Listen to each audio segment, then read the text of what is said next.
Welcome to the Black Gay History Channel. Please share this video and subscribe to this channel for more captivating content. In a few hours, I'll be headed to the theaters to watch the new hit horror movie, Sinners, and from the few spoilers I've heard, Black and African spirituality is a big theme of the film. As more Black and LGBTQ people, especially in the West, are connecting with African spiritual concepts, LGBTQ people in particular are more open to these concepts, especially because most Christian Black households have historically demonized both African spirituality and LGBTQ identities. So it makes total sense that many of us have found inspiration in voodoo, Ifa, Santeria, witchcraft, and candomblé. I love a good fantasy TV show, and surprisingly, quite a few LGBTQ-friendly TV shows with Black and gay characters have featured African spirituality prominently in their storylines. Here's a list of my favorite TV shows that featured African spirituality and gay characters. True Blood. True Blood is a cult classic series that left its mark on the television horror genre, lasting several seasons and giving a particularly new and southern spin on the vampire universe. Though this show's main focus was on vampires and the people who loved and hated them, some of the standout stars of this series were Black and queer characters, Lafayette and Tara, cousins who are best friends with Sookie, a mind reader who's in love with a vampire. Lafayette, a southern gay restaurant cook who delves into necromancy and fights vampires, is one of the most memorable characters of the series, and definitely one of the most iconic Black gay characters in TV history. Tara, who discovers she's bisexual later on in the series, has her own run-ins with the vampires and the occult, and is less explorative of spirituality than her cousin Lafayette. But she still has to deal with her own problems with dating, love, and romance, just like anybody else. In many indigenous African spiritual practices, gay men are conduits and priests to their ancestors and gods, so Lafayette discovering he's a medium in season 3 is a culturally accurate portrayal, an interesting detail for his character. One of the most interesting love connections of the entire series is Lafayette's relationship with Jesus, who, like Lafayette, finds out he is a brujo with magical powers. The two learning to control their magical abilities together while dealing with childhood traumas was a great metaphor for gay men in relationships who use their love for one another to overcome homophobia and past heartaches. American Horror Story. American Horror Story has countless interesting LGBTQ characters throughout the show's 12 seasons, and since every season is a completely different storyline, there has been a vast array of Black and LGBTQ characters on the show, some of whom were immersed in African spirituality. Most fans of this series loved Season 3, Coven, especially. This season highlighted a magical war between New Orleans witches and their rivals, powerful voodoo practitioners. One of the standout witches in the series is Queenie, a Black witch who struggles between siding with the witches and the voodoo priestess Marie Laveau, an immortal voodoo priestess who leads the Black Voodoo Coven. Queenie is named the human voodoo doll for her natural ability to harm her own body, and the wounds are magically transported to her intended enemy instead. Both Marie Laveau and Queenie can communicate with Voodoo Loa, Papa Legba, who can take souls to hell or the afterlife, and Marie Laveau has immense powers, conjuring up zombies to attack her enemies, or use a literal voodoo doll that harms her enemies from miles away. In Season 8, Apocalypse, we are introduced to even more witches, including a new voodoo queen, Dinah Stevens, who is a talk show host by day and a vicious voodoo queen by night who uses her spells to gain money and riches. She also has a gay son named Andre Stevens who doesn't particularly like her, but we never see if he's inherited any magical abilities from his mother. We're also introduced to another one of my favorite Black gay TV witches, Behold Bliss, a seasoned warlock who teaches magic to other young warlocks at the Hawthorne School for Exceptional Men and sits on the Warlock Council. In the season Apocalypse, the Voodoo Queen, the witches, and the warlocks have to work together to destroy the Antichrist and reverse the apocalypse that destroyed the world. Hemlock Grove. Hemlock Grove was an interesting series that followed the lives of extraordinary families in a fictional town called Hemlock Grove in Pennsylvania. In the first season, we meet two families with kids in high school. A wealthy family that has a notorious reputation in the town that owns a massive medical research lab, and a working class family of Roma, or gypsies, that just moved into town. Before long, we realize that both families are sharing secrets about their genetic backgrounds and heritage. This show flew under the radar for most people, but I enjoyed it, especially the series' unique portrayal of vampires who can walk in the sun during the day, and the young Roma kid named Peter who carries the genetic trait of being a lichen or a werewolf.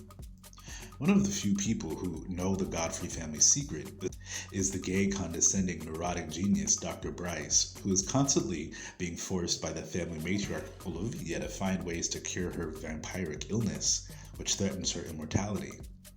Another prominent character in the series, Clementine, is an investigator who secretly is sent to find out where the monsters are hiding in town and eliminate them. Though most people who know her see her as the self-assured soldier, she secretly battles alcoholism as well as her gay identity and attraction to women. Another spoiler for the series, but I also love the part of the series when the best buds, Roman and Peter, who usually date women throughout the series, hook up. Their feelings for one another awkwardly collide when they have a three-way with a young vampire nurse they meet, and she and they end up sleeping with each other as well. This series stood out to me as well because it's one of the few shows that depicted an Orisha on screen. In the third season, the murderous vampire matriarch Olivia is haunted by the Yoruba Orisha Shango for killing one of his adherents, Isaac Ochoa, a private investigator on the show. American Gods. American Gods was an incredible action and fantasy TV series that I had the privilege of seeing, and I love that this series embraced not just LGBTQ people of all different cultures and faiths, they also represented several African gods and spiritual beliefs in their series as well. The show imagines what if all the cultures that make up modern America also brought their gods and myths with them from the old world. And in order for the old gods to keep their ancient primordial powers, they also have to keep followers and worshippers. One of my favorite books I've ever read based on this literary and cinematic universe is Anansi Boys.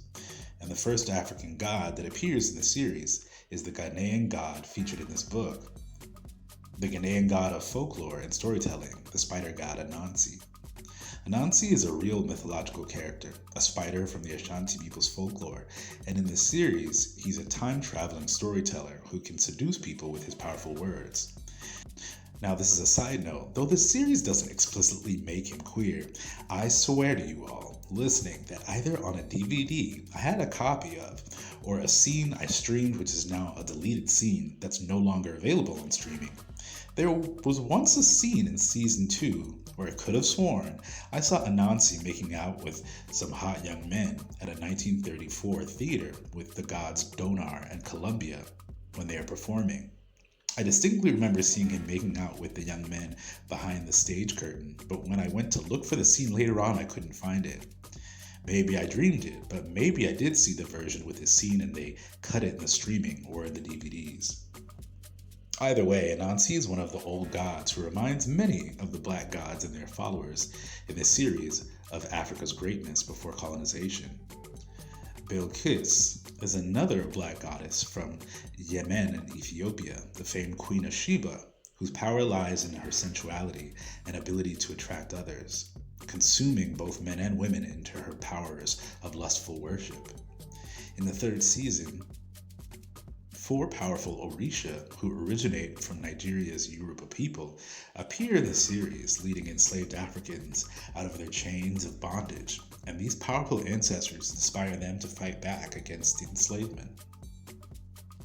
One of the most epic gay lovemaking scenes I have ever seen on TV is in the first season of the show when a young Muslim man named Salim has a chance encounter with a taxi driver, and while in his cab he discovers the taxi driver is also a jinn, or what many know today to be called genies. The two men connect by speaking Arabic and go back to Salim's hotel for some of the hottest lovemaking I've seen on TV, culminating in an out-of-body experience where the two men are transported to the desert and consumed in energy as they climax. In this series, we are also introduced to Egyptian gods like Anubis and Thoth, who run a funeral home. So it's safe to say American Gods featured more African gods and LGBTQ characters than most fantasy series ever. The Chilling Adventures of Sabrina.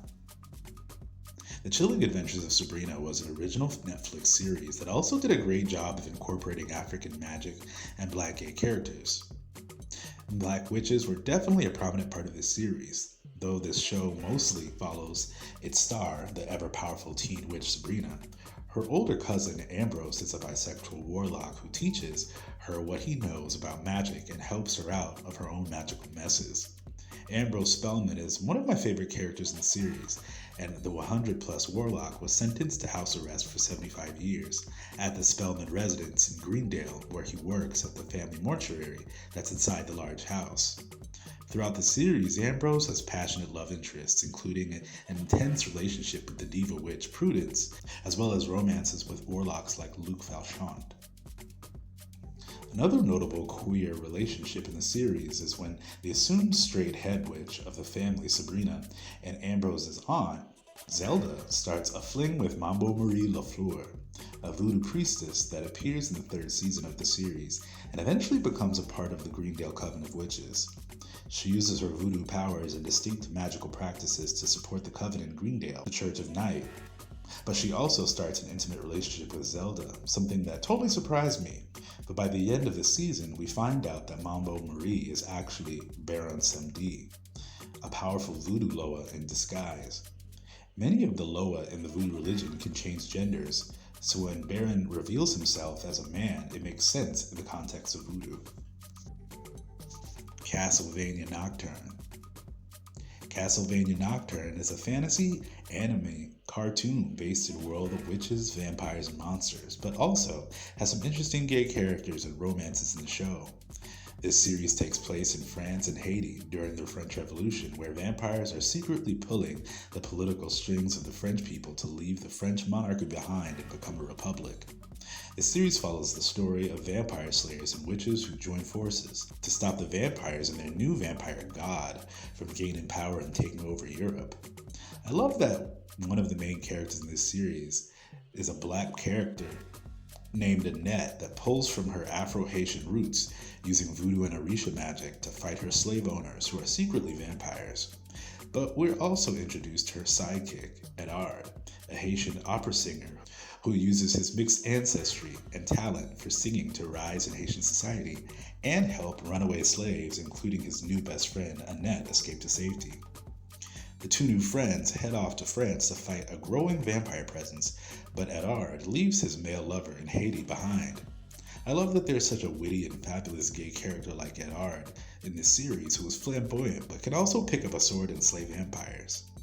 In an intense battle at a secret vampire lair, Edard is killed, but his corpse is reanimated and he is transformed into a night creature who is forced to do his master's bidding. It still seems that Edard has a beautiful spirit, and though he has become a monster, he also retains his beautiful voice. There's another hot gay relationship depicted on the show, one of the fabulous vampires, an ancient Aztec vampire named Alrox, who has a secret love affair with a human, Mizrak, the French knight who works with the clergy in France. One of the coolest aspects of the second season of this series is when Annette becomes a conduit of the Egyptian god Sekhmet in order to fight the evil and powerful vampiress Elsbeth Bathory. There's also really some amazing scenes where we get taken back into ancient Egypt, where we see ancient vampires and gods and the people who worshipped and worked for them.